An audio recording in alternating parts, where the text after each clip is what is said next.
Morning guys. So our first job is to deal with some ants, the ant issue. So we're going to flood them out of that compost bin up at the top, teeming with black ants that.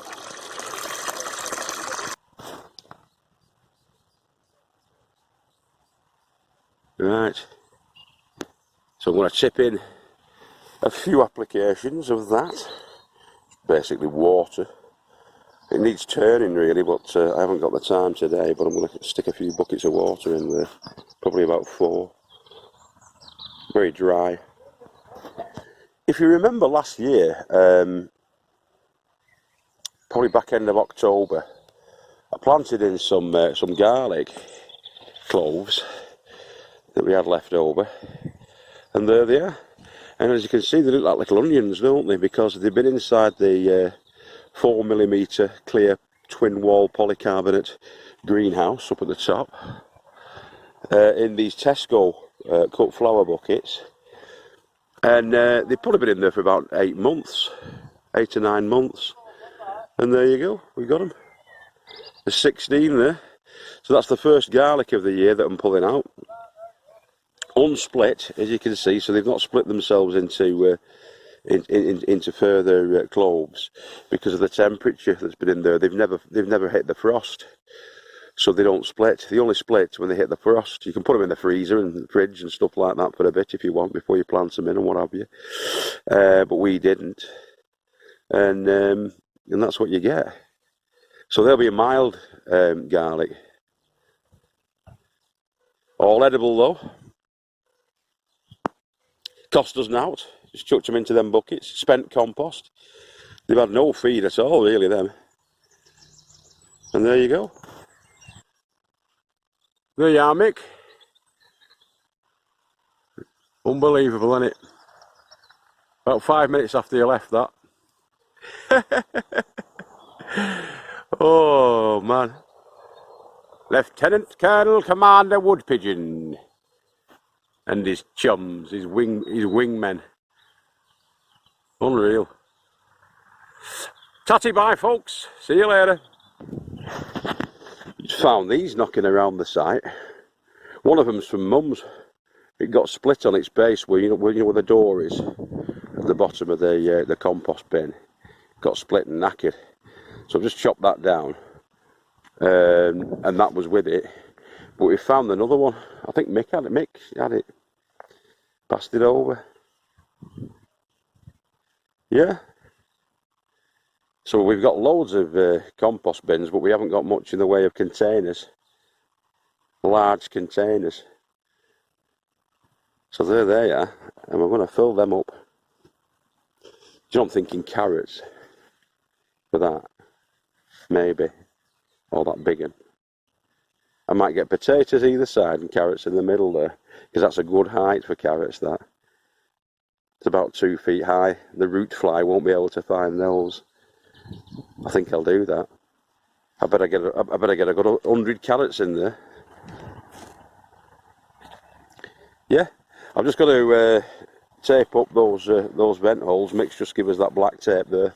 I gave him some white Gorilla tape the other day, but the black's better, isn't it? The black duct tape will do for that, inside and out. Give it a bit of a wipe first.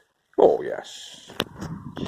Alright, so the vents are filled with the duct tape. I gave it a bit of a dust down first to get the surface dust off the plastic, and then applied the duct tape with a strip working from the base up, so it overlaps in the same way really that a roof does, the roof tiles or roof felt would. So that one goes on first, then that one, then that one. Trickles down, then the water. There's less chance of it coming off. And that'll last a couple of years then, I'm guessing, on there, stuck onto there. All 4 of those higher vents have been sealed off, but I'm going to leave these ones for drainage in the bottom. And that should be fine. Should be okay. Can't see why not. I may, actually it might not be as good as I thought that now, because it might be a bit too well drained, that.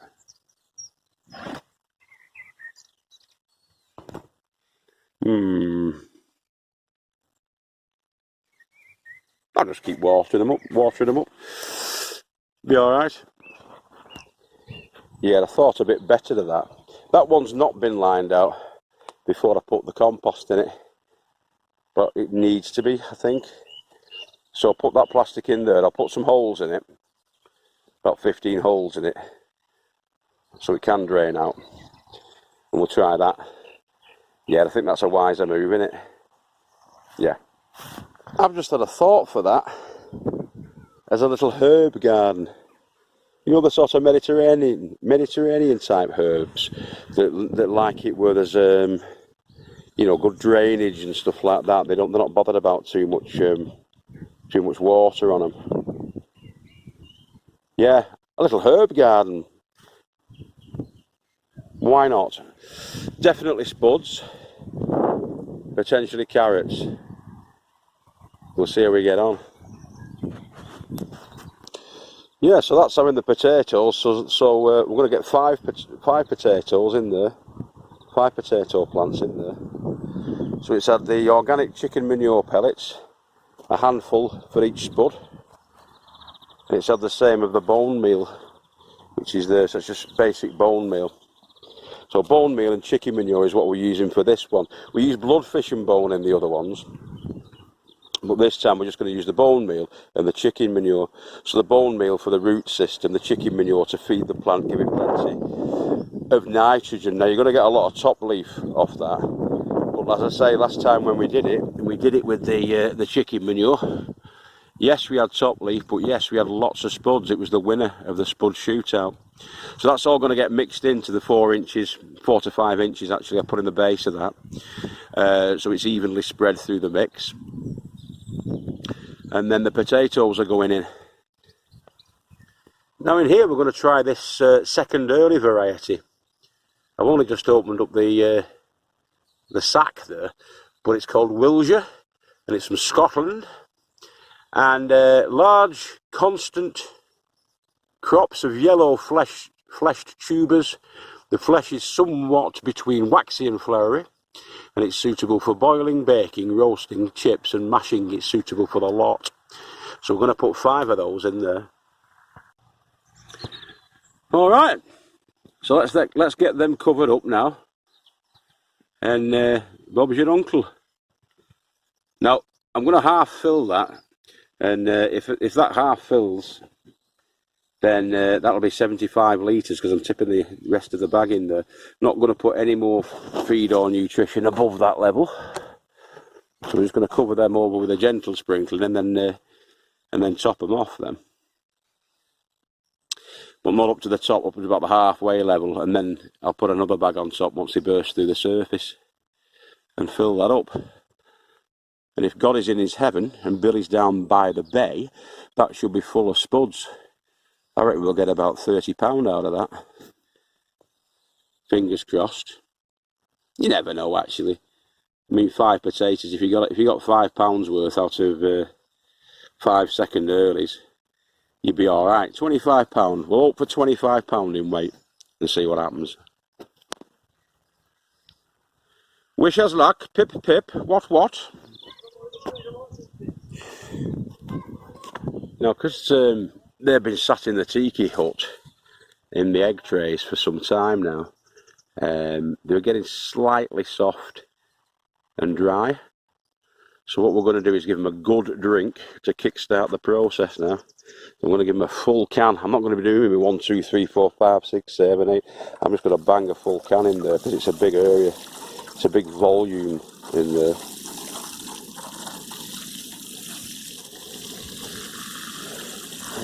And what that'll do is it'll all go down to the spuds and kickstart the process. So there's 7 litres going into that of water, which would usually do 5 buckets of the 15 litre buckets. So that works out about right for me. I'm going to leave that now and see how the drainage goes, and keep our fingers crossed. All we have to do now is put this in. It tells us what's going on, and then it's Wilshire. There's 5 in there, and I put today's date, which is the 18th of the 5th, 20, on the back. Second early is 18th, 5th, 20. Stick that in there. And we know what's what. We know what's going on inside that big drum. Yeah, that's me for tonight. Just pop down for an hour. Just pop down for an hour every night and do a bit.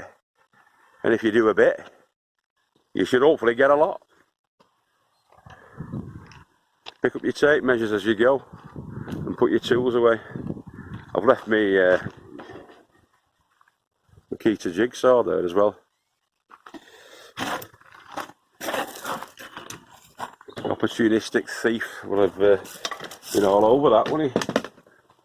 Eh? Take it home with me, that. So yeah, that's it. I hope you're enjoying the progress that we're doing on the plots, and that you've joined the growing revolution. We encourage everybody, absolutely everybody, to start growing something, whatever it might be, wherever you may be able to grow it.